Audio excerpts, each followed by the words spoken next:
আসসালামু আলাইকুম দর্শক, সবাইকে আন্তরিক শুভেচ্ছা এবং অভিনন্দন জানাচ্ছি।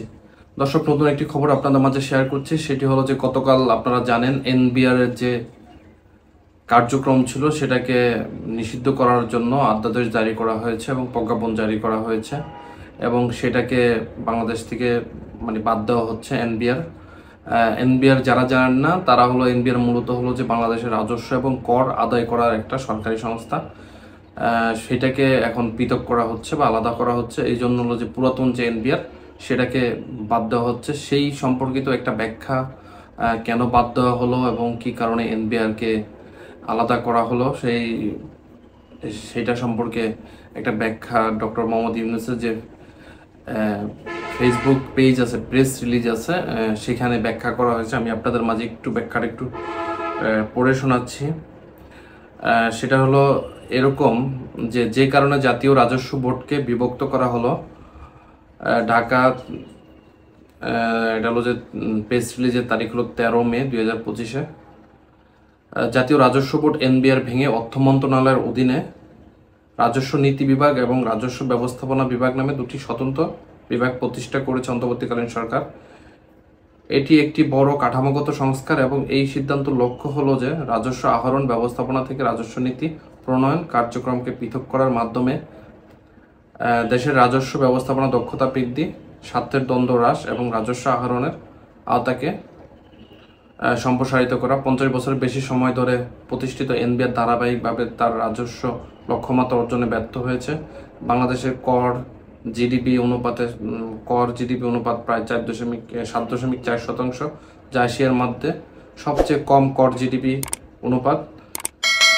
বিশ্বব্যাপী গড় অনুপাত হলো 16.6%, মালয়েশিয়া এর অনুপাত হলো 11.6%। জনগণ কাঙ্ক্ষিত উন্নয়নের লক্ষ্যমাত্রা অর্জনের জন্য বাংলাদেশে অবশ্যই কর জিডিপির অনুপাত কমপক্ষে 10% উন্নীত করতে হবে। এই লক্ষ্য অর্জনের জন্য এনবিআর পুনর্গঠন অত্যন্ত গুরুত্বপূর্ণ। করনীতি প্রণয়ন এবং তা কার্যকর করার জন্য একটি একক প্রতিষ্ঠানকে দায়িত্ব নেওয়া উচিত নয়। এই ধরনের ব্যবস্থাপনা স্বার্থের দ্বন্দ্ব, কনফ্লিক্ট অফ ইন্টারেস্ট তৈরি করে। এটি ধীরগতি সম্পন্ন ও অদক্ষতা বাড়ায়। বছরের পর বছর ধরে বাংলাদেশের ব্যবসায়ীরা অভিযোগ করে আসছে যে বিদ্যমান নীতিগুলোর মাধ্যমে প্রায়শই ন্যায্যতা প্রবৃদ্ধি ও দীর্ঘমেয়াদী পরিকল্পনার চেয়ে রাজস্ব সংগ্রহ অগ্রাধিকার। বিস্তারিত একটা ব্যাখ্যা দেওয়া আছে। ব্যাখ্যাটা আমি আমার ভিডিওর সাথে সংযুক্ত করে দিব, যারা পড়তে ইচ্ছুক তারা পড়ে নেবেন। মূলত যে ঘটনা সেটা হলো যে আমাদের যে কর, যেটা রাজস্ব যেটা আদায়, সেটা কিন্তু অনেক কম বলতে একেবারে কম। এর কারণ হলো বিভিন্ন রাজনৈতিক দলগুলো যখনই ক্ষমতায় আসছে তাদের দলের সুবিধা দেওয়া হয়েছে এবং তাদের দলীয় লোকজন এই জায়গা থেকে অনেক সুবিধা নিয়েছে এবং এটাকে ব্যবহার করে কিন্তু যে রাজস্ব দেওয়া বা নেওয়া, এটা যেমন তারা ছাড় দিছে। পাশাপাশি এনবিআর যারা কর্মকর্তা ছিলেন তারাও এখানে অদক্ষতার পরিচয় দিচ্ছেন এবং নিজেদের মধ্যে যে কনফ্লিক্ট সেটা তৈরি হয়েছে এবং এই সব কারণেই কিন্তু বর্তমান সরকার পদক্ষেপ নিয়েছে যে এনবিআর সেটাকে ভেঙে ফেলবে। বর্তমানে যেটা আছে সেটা তো একসাথে আছে, এটাকে ভেঙে আলাদা করে ফেলবে।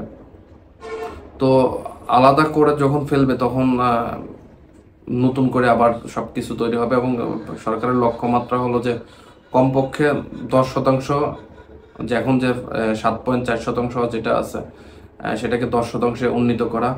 এবং এটা নিয়ে দেখলাম যে ইতিমধ্যে বিভিন্ন এনবিআর যারা কর্মকর্তা আছেন তারা দেখলাম যে অসন্তুষ্টি প্রকাশ করতেছেন। তারা বলতেছেন যে এখানে দক্ষতার অভাব হবে এবং নানান ধরনের কাজের ব্যাঘাত ঘটবে। এই ধরনের কথাবার্তা যারা এনবিআর এর লোকজন আছেন তারা বলার চেষ্টা করছেন। দর্শক, মূল যে বিষয় সেটা হলো যে এনবিআর যদি ভেঙে আমাদের রাজস্ব আদায়টা যদি ঠিকমতো হয় এবং কার্যক্রম যদি খুব স্মুথভাবে পরিচালিত হয়, তাহলে মনে হয় না যে এটা কোনো সমস্যা সৃষ্টি করবে এবং এটা একটা ভালো উদ্যোগ হবে।